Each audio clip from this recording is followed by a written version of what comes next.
Good morning, everyone, and welcome to the Big Game bonus episode presented by Drinkin' Socially. I'm John, one of the co-hosts of Drinkin' Socially. I'm a Bills fan, which is why I'm free this weekend, and I'm drinking a honeyed chai mead from Starrlight Meadery. Harrison, what are you up to? Hey, John. Hey, everybody out there. All right, so I am an Eagles fan. As you guys know, they didn't draft a football team this year, so I've had not much to do all season. Prove me wrong. And I am drinking a country kind of silence from Resident Culture. It's a Hellas Lager. Perfect for the big game. And excited to welcome Colby back. We did this before. We're doing it again, back by popular demand. Colby, what's going on, man? Yeah, it's been a while since we've been back here. I think it was a Thursday night of Week 8 action last time I was here. So what do I have? A little taste of Central PA. I went with Mad Elf from Tröegs. Kind of had to with that one, but it's good to be back here with you gents talking football. And it's crazy to think this is the last game of this season before we have about a 7 or so month hiatus. So cheers to that. Yeah. Cheers around. Cheers. Typically the best time of year for a Bills fan, or probably any of us. It's definitely been a while since we all got together. It was a blast with you last time, Colby, and I see you've been I love what you're doing with the blog on Untappd. We've got Harrison joining us, who's a beer expert, and Colby joining us, who's a sporting and beer expert. Does that make you better? I don't know. But there's a really cool thing we do at Untappd around this time of year. Obviously, everybody's really focused on a sporting contest, which is about to occur. But at Untappd, we do this kind of internal game called the Great Plate. Harrison, aside from a really rhymey name, can you go ahead and give us a quick explanation of the Great Plate and what you usually do with it?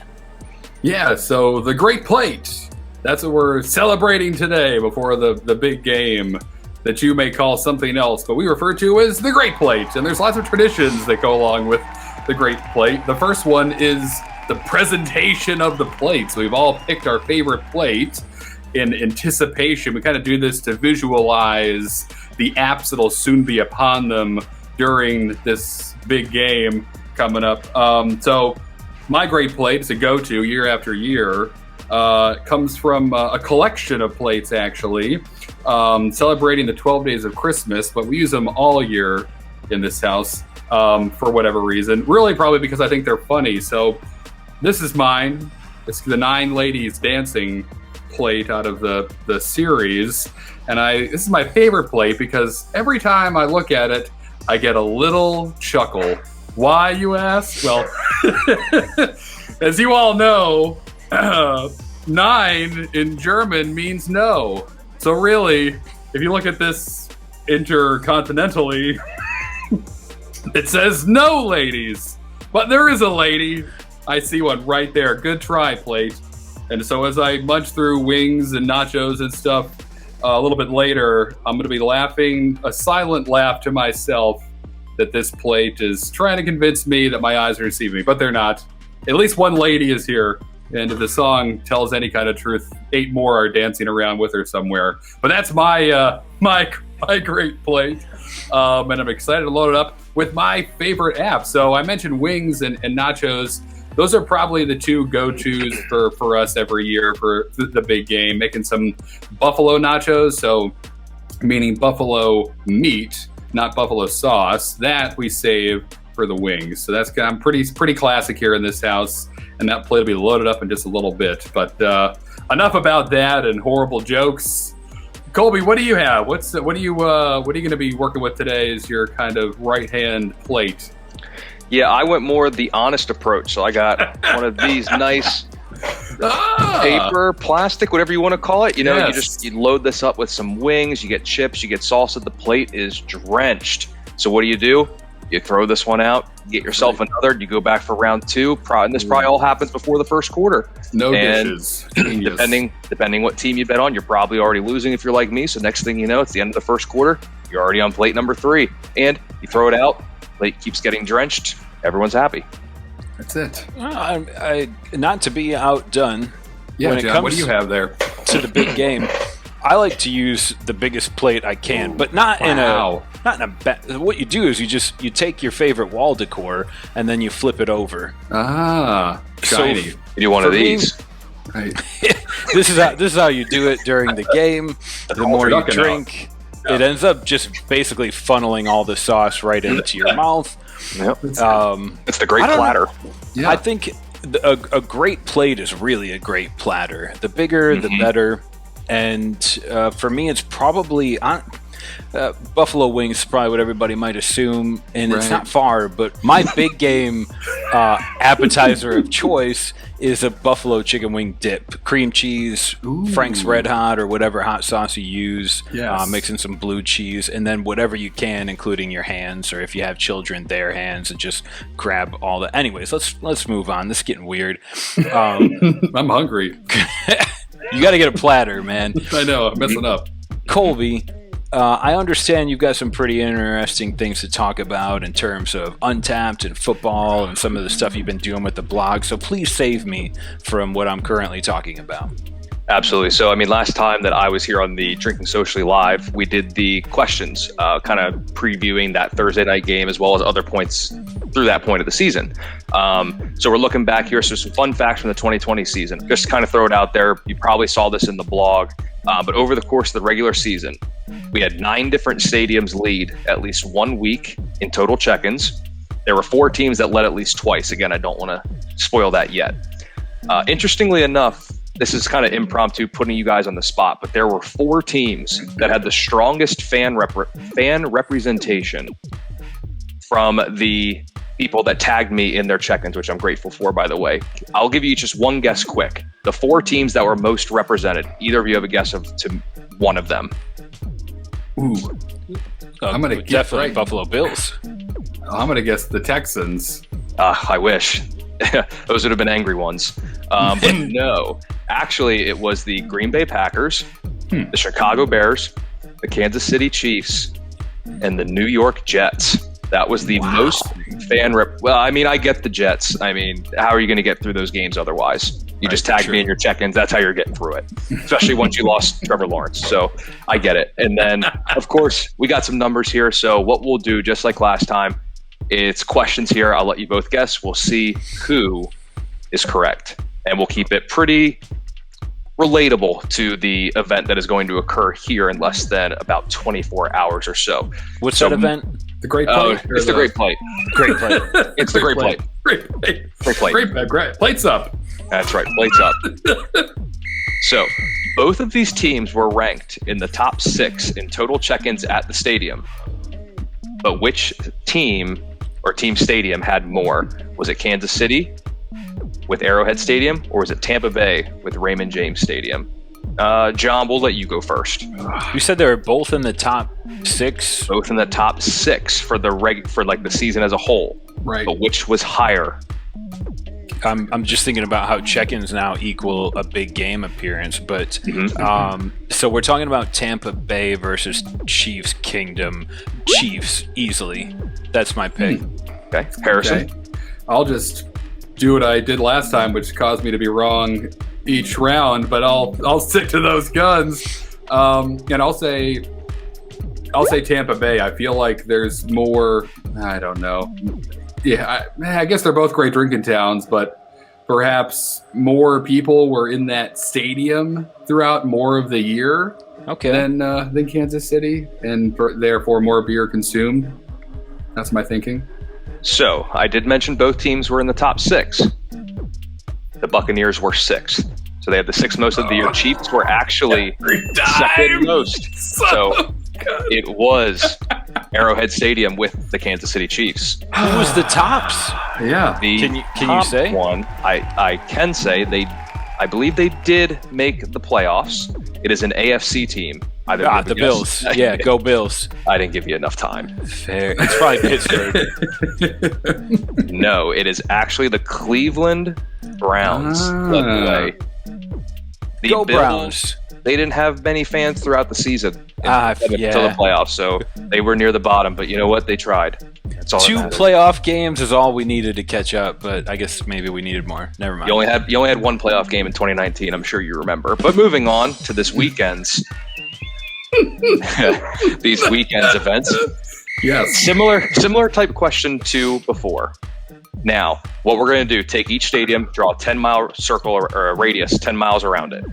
Which city averaged more check-ins on game day since week 8? Tampa Bay or Kansas City? Harrison, since usually you just play devil's advocate, you get to go first and you get to... No. Don't overthink it. Don't overthink it, bud. I'm not gonna. I'm just gonna go with the Chiefs. If they were the number 2 check-ins in the stadium throughout the year, regular season, sure. Let's just say, I guess more people are going to be here in Kansas City. So let's go Kansas City. Can I ask a qualifying question, Colby? Absolutely. How many breweries are in that 10-mile ring in Tampa? That is a great question. I just drew a circle around it. Unknown. I don't make the rules. I just follow them. Actually, Okay. I do make the rules, but I follow them. Thank you as for well. admitting that. I want to say Kansas City but no, I'm going to say Tampa because Tampa's got a great beer scene, and I think in Kansas City I would want to drink in the stadium, and Tampa I would want to drink in the city. Go ahead and flame me if you disagree, but Tampa for the win here. It is Tampa Bay. It's a little under 100 more. It was very close. But it is Tampa Bay. Now we switch gears a little bit. Never I'm go not giving gambling you with me. I'm not giving you a A or B. It's not an A or B situation here. I like multiple choice better, but this will be true or false. Oh no, even worse. There's a lot more options. You can call it multiple choice, but you got 8 options. So there is one division in football where each team led a given week in check-ins at some point in the regular season. So all 4 teams did it. Which division was it? John, you get to go first here. Man, I'd rather not. Can we go in alternate order? Okay, so I want to say the AFC East. Anyone who's in the Mafia with me knows I want to say that, but it wasn't. This wasn't it for us. So I'm going to say the NFC South. Okay, Harrison. That's a good guess. I was between the NFC South and the NFC North. For me, I believe a couple of those NFC North teams we just heard about in the top 6 check-ins throughout the year. I think the Bears and the Green Bay were in there. So I'm going to go NFC North. We'll see. Well, John's a perfect 3 for 3. It is the NFC South. The Falcons. The Falcons. Go Bills! The Bills lights are out. The Falcons led in Week 7. The Saints led in Weeks 11 and 15. Panthers in Week 14, and the Bucs did it in the regular season finale, Week 17. Wow. All 4 did it. Only division to do it. And the last question I have for you gents here, and this one's going to make you think. So if you have a calculator, pen and pencil, chalk and stone, whatever works for you, which number here is higher? So it's a this or that type thing.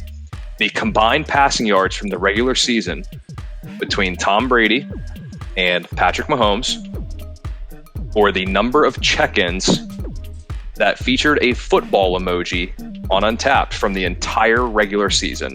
So that's from the opening night game between the Kansas City Chiefs and that team from Texas that they played, who's about to lose their quarterback, unfortunately. Sorry, man. I'm sorry. The end of Week 17. So combined passing yards for Brady and Mahomes versus check-ins with a football emoji.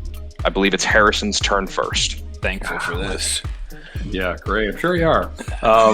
I am not. Well, I mean, without overthinking, I mean, I'm already, down the creek without a paddle, but without overthinking it, we've got the entirety of Untappd and all the football games and throughout the entire year in play with, football emojis that spans everyone watching football anywhere versus just Brady and Mahomes, although they do throw a lot. So I'm sure it's in the thousands, 10,000+ yards combined, I would imagine. So the question is it more? I'm just going to go with the larger pool, which is all the Untappd user base overall, and say that they were putting footballs in every Sunday all over the country for the whole season. And that is the larger number, the football emoji. All right. And then, John, are you going with Harrison or are you going to go against him? Can you give me a different question? No. This one's sure, really tough. I can give you one. Who had more passing yards, Josh Allen or Deshaun Watson? No, let's go back to the other question. That's just cold, man. So this one's really tough. I mean, I would argue that even worldwide, there's football fans there's a lot of football fans in Europe, but that's different over there. But I mean, there's still a presence for the NFL in Europe. I want to say football emojis. I want that to be right. I think the Untappd user base is like Mahomes is big. I don't even remember who Tom Brady is anymore, but Mahomes played against the Bills. He beat the Bills in the playoffs. The dude's got a solid gun and a great receiving core, but I think we drink more beer than Mahomes throws passes and whoever that other guy is. So I'm gonna go with Harrison on this. I'm gonna say football emojis, and I hope I'm right. If not, I mandate being right next year. Well, it was the passing yards. There were about 9,300, add a little bit more on top of that for the passing yards, and just under 6,000 check-ins featured the football emoji for the whole season. Now, what I would urge the Untappd community to do for this contest happening in less than 24 hours that involves, in John's words, Patrick Mahomes and some other guy who I don't even know who he is anymore. Exactly. Used to have a strong disdain for him. Right. Absolutely. So what we want to do is see where the Untappd community kind of lies here in this matchup for the big game. So in your check-ins, obviously use the football emoji. Of course, we want to see it beat the regular season amount, but also whoever you think is going to win, throw that hashtag in your check-in. So hashtag Bucks or hashtag Chiefs. You can spell Chiefs wrong. We'll account for it. Don't worry. We got measures in place for that. It's going to happen inevitably. So obviously, drink responsibly. That's what we always say. But hashtag Bucks, hashtag Chiefs. Drop that football emoji in, and then make sure after the big game, probably Tuesday of that following week, check the Untappd blog. We're going to have the week in review article. We'll be able to take each of those numbers. We'll see who had more in terms of the hashtags. We'll see about the football emoji. And then also, if you've been reading the blogs, you've been following along with the Untappd matchup. And as we look at it here for the Untappd big game, using check-ins and everything, it's actually Pittsburgh versus Green Bay. That's where the cities have been representing the most for check-ins. So we'll see who ultimately wins that matchup. So once again, hashtag Chiefs, hashtag Bucks, and then use that football emoji, and on Tuesday you'll get to see that new article. That's awesome, Colby. I'm pulling for everyone. Please, well, I don't want to beg you, but when you're checking in for the big game and you're eating your buffalo chicken wing dip or stuffed figs or however fancy you get for your Sunday, put the football emoji in there. Tag me. Let me know what you're eating. Tag Colby. Let him know who you think's going to win. I'm pulling for the Chiefs because I want to keep it in the AFC. But anyways, I'm John, drinking with John on Untappd, and you can check me out on the podcast with Harrison. Thanks so much for watching. Colby? Yep, find me on Untappd or just Colby Conway. And like they said, hashtag Bucks, hashtag Chiefs. Drop that football emoji in your check-in. Yeah, thanks again, Colby, for joining us tonight. Again, check out his weekly review on the Untappd blog if you haven't yet. And, of course, definitely check out the next one he writes as we recap the big game. Thank you all for checking in with us tonight. Looking forward to seeing all those check-ins happen shortly as we all enjoy the big game. Bring your plate. Great plate, hashtag. Maybe that'll do something. And stay tuned this coming week for the next episode of Drinking Socially. It comes out Wednesday. John and I are going to tackle the Tag You're It badge and have some fun with it. And as always, if you guys haven't, hit like, subscribe to miss out on all the bonus content we have coming up in the near future. We don't want you guys to miss out on it. But again, thanks a lot. Cheers and happy big game day. Great plate day. Great plate. Great plate. Great plate. Yeah.